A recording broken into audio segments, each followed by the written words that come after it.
ఈ ప్రాబ్లం ఇంతకుముందు చూసుంటారు ఎవరైతే డౌట్ అడిగారో.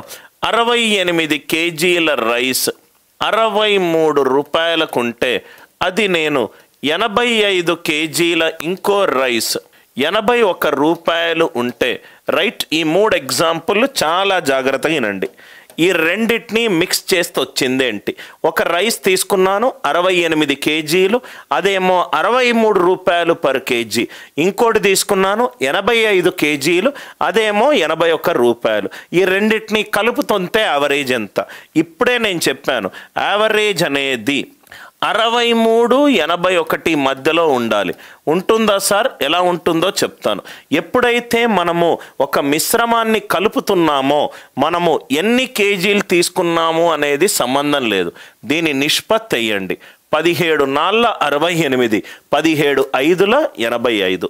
ఫస్ట్ ఎంతైతే మనము తీసుకున్నామో దాని నిష్పత్తి చాలు మనకు. ఎందుకనంటే వెయిటెడ్ యావరేజ్ అంటే ఇది ఇంటూ ఇది ప్లస్ ఇది ఇంటూ ఇది డివైడెడ్ బై టోటల్. డివైడెడ్ వేసినప్పుడు మనకు వచ్చేది నిష్పత్తి. యావరేజ్ అనేది లోయెస్ట్ వాల్యూ కంటే ఎక్కువ ఉండాలి. 63 ప్లస్ ఈ వాల్యూ తీసుకోండి 5/5 ప్లస్ 4 ఎంత? 9. దీని ప్రూఫ్ కూడా చెప్తాను. 81, 63 తేడా ఎంత? 18. 9 1 9 2 63 ప్లస్ 10 ఆన్సర్ ఎంత? 73. యావరేజ్ అనేది లోయెస్ట్ వాల్యూ కంటే ఎక్కువ, హైయెస్ట్ వాల్యూ కంటే తక్కువ. 81 మైనస్ ఆ వాల్యూ తీసుకోండి 4 డివైడెడ్ బై 4 ప్లస్ 5 9. 81 63 తేడా ఎంత? 18. 9 2s are 18. 81 మైనస్ 8 ఎంత? 73. ఆన్సర్ ఎంత దీనికి?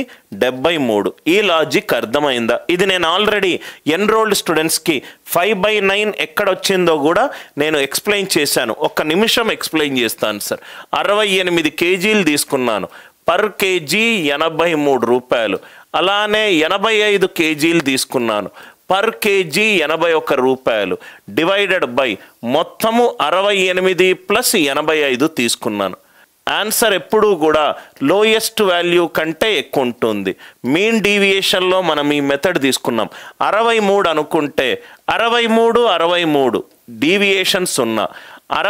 81 63 తేడా ఎంత? 18 ఇంటూ 85 డివైడెడ్ బై 153.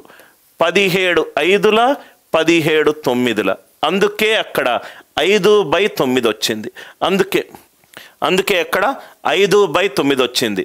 ఇదందరికీ అర్థమైందా? రైట్. అన్నీ కూడా ఒక మంచిగా మ్యాథ్స్ అర్థం చేసుకున్న టీచర్ చెప్తున్న క్లాస్ సార్. గజిబిడిగా ఫార్ములాలు రాసి ఏదైతే చెప్పానో అది బట్టి పట్టండి రైట్ అని నేను అలా క్లాస్ చెప్పను. అలా చెప్పే టీచర్లను ప్రాబబ్లీ నాకు కొంచెం నవ్వు అనిపిస్తుంది సార్. రైట్. ఏదో ఒక క్లాస్ తీసుకున్నా, ఏం సార్ లెక్క 23 మంది ఉన్నారు, వాళ్ళ యావరేజ్ వెయిట్ 24 ఇయర్స్, ఒకడు వెళ్ళిపోయిండు 22, సైకిల్ మెథడ్ దీన్ని గుణించండి, దీన్ని గుణించండి, పనికి మాలింది. రైట్. దానికి ప్రూఫ్ అడగండి. రైట్. దీన్ని గుణించండి అట, దీన్ని గుణించండి అట.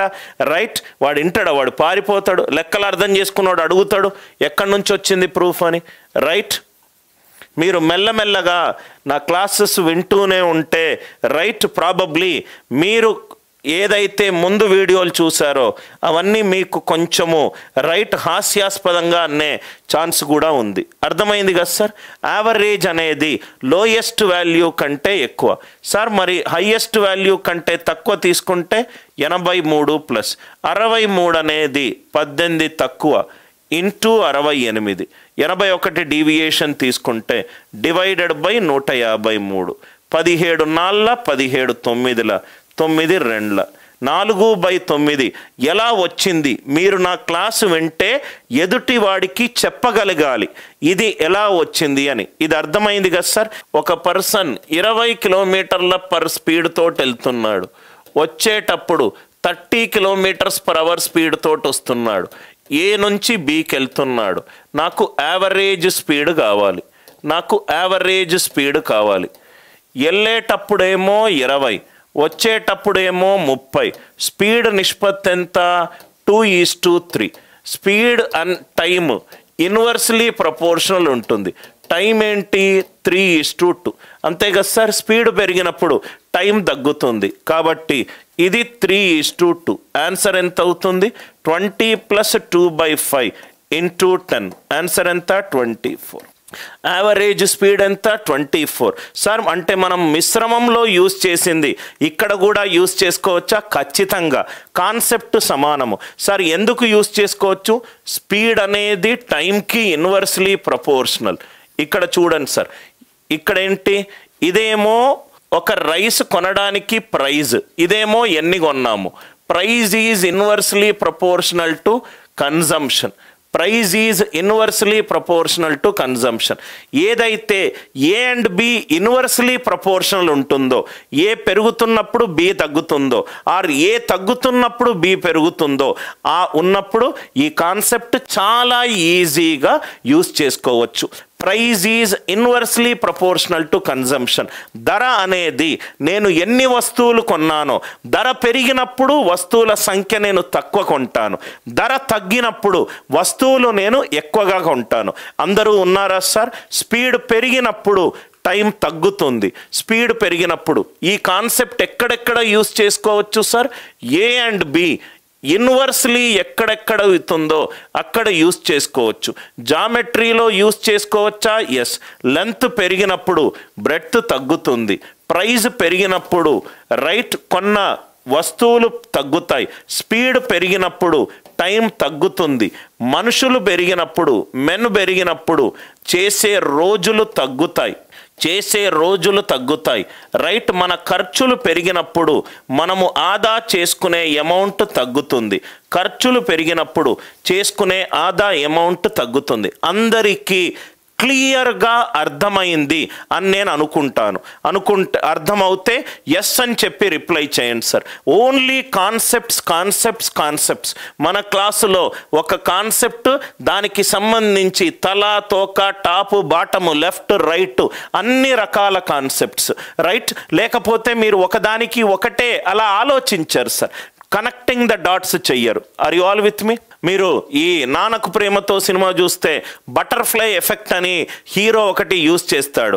రైట్. అది అక్కడ ఉంది కాబట్టి ఇది ఇట్లా జరిగింది. If that happens then this happens.